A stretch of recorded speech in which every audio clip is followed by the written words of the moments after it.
Olá, pessoal. Vamos dar continuidade ao nosso cursinho de português agora com a classe gramatical verbo, tá? E vamos estudar os verbos regulares e irregulares, com a estrutura, né?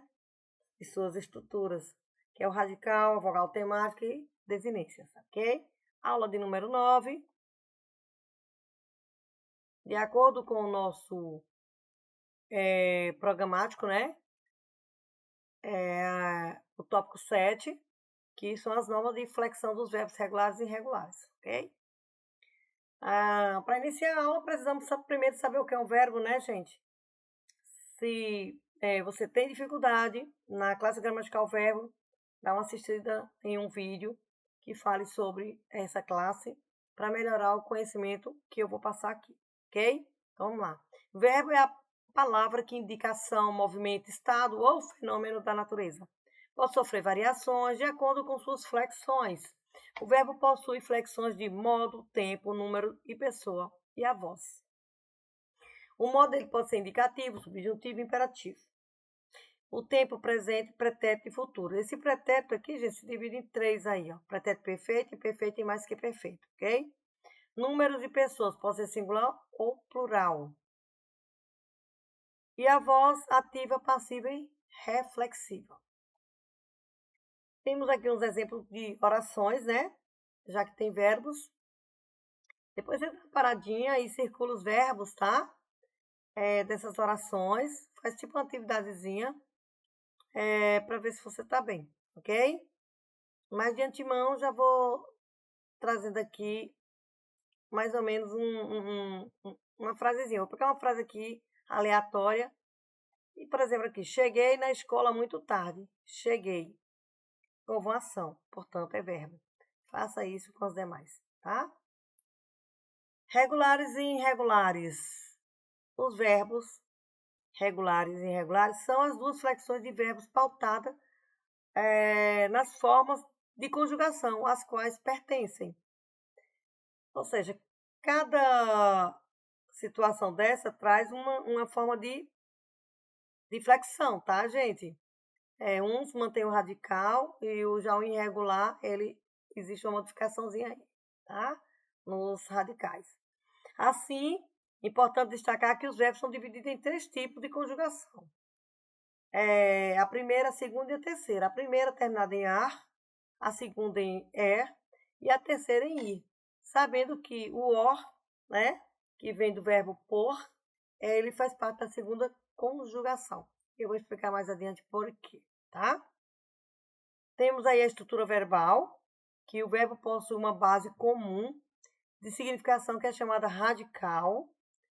A essa parte, nessa partícula aí, o radical se junta em cada forma verbal uma terminação, da qual participa pelo menos um dos seguintes elementos.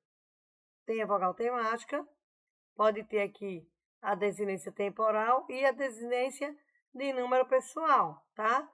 A temática são os verbos terminados em a, e, I, né? Ou seja, suas conjugações. Temos aqui os exemplos, né? Que é canta, bebeira, sorrira, tá? Aqui é o radical, né? Que é a vogal temática, tá? Desinência temporal, ou modo temporal, né? Indica o tempo e o modo. Quando eu digo assim, canta, ausência de sufixo, cantava ou cantara. Por exemplo, ele canta, ele cantava, passado. Ele cantara, também é um passado, um pretérito mais que perfeito. Eu cantara, tu cantaras e assim sucessivamente. Desinência de número, pessoa. Identifica a pessoa e o número. Canta, ausência de desinência, né? Cantavas, segunda pessoa singular.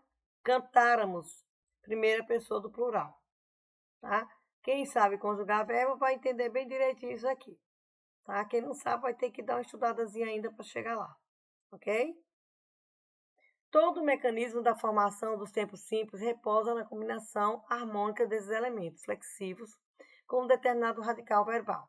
Muitas vezes, a falta de um deles, como por exemplo, vogal temática, no presente do subjuntivo e em decorrência, nas formas de imperativo dele derivadas, cante, cantes, cante. Então, observe aqui, que ele cante, que tu cantes, que ele cante. É um verbo no subjuntivo. Quem não sabe conjugar, vai lá, dá uma estudadinha e volta de novo, tá? Desinência temporal, no presente e no pretérito. Então, a terminação determina se o verbo está no presente, ou no passado, ou no futuro. Por isso que é chamado de desinência temporal, certo? É a terminação dos verbos. Canto, cantas, canta, cantei, passado, né? Cantaste, cantou.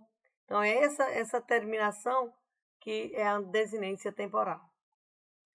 Tá aí o radical. O radical é o portador do sentido, da identidade do verbo. Vamos tomar como exemplo alguns aqui. Aqui é o verbo, aqui é o radical, tá?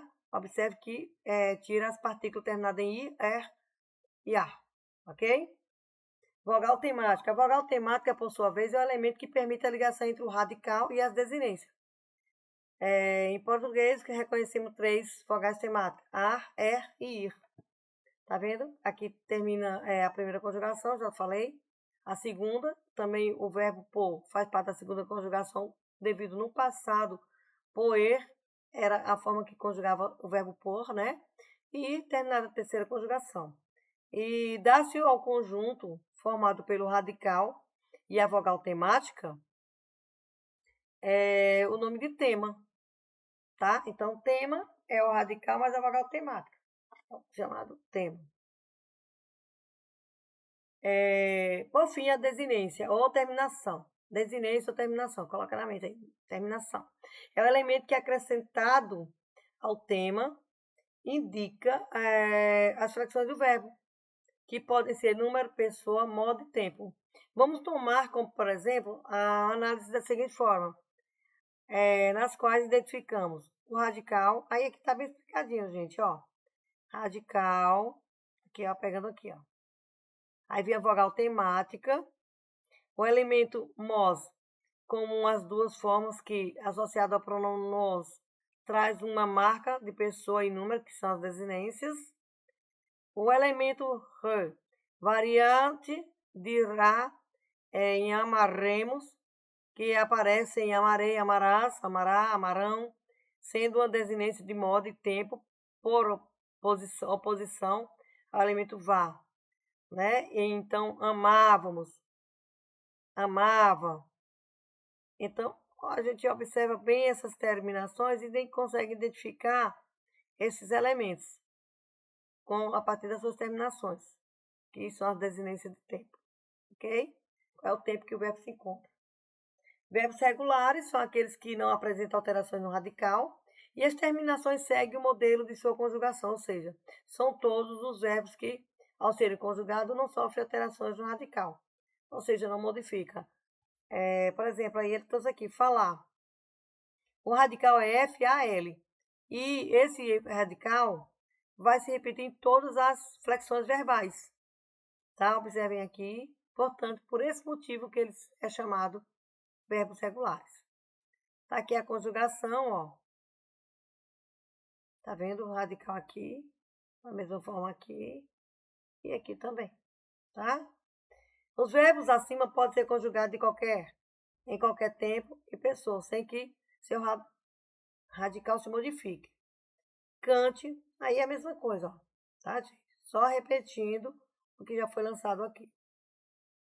Verbos irregulares são aqueles que apresentam alterações no radical e nas desinências, ou seja, são todos os verbos que, ao serem conjugados, sofrem alterações em seu radical ou nas suas terminações, não seguindo o modelo da conjugação, ao contrário do que aconteceu nos verbos regulares.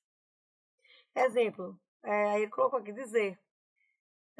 O radical é D e Z, mas observe que quando eu digo, o G entrou no lugar do Z. Então, portanto, aqui é um verbo irregular, porque há modificação no radical.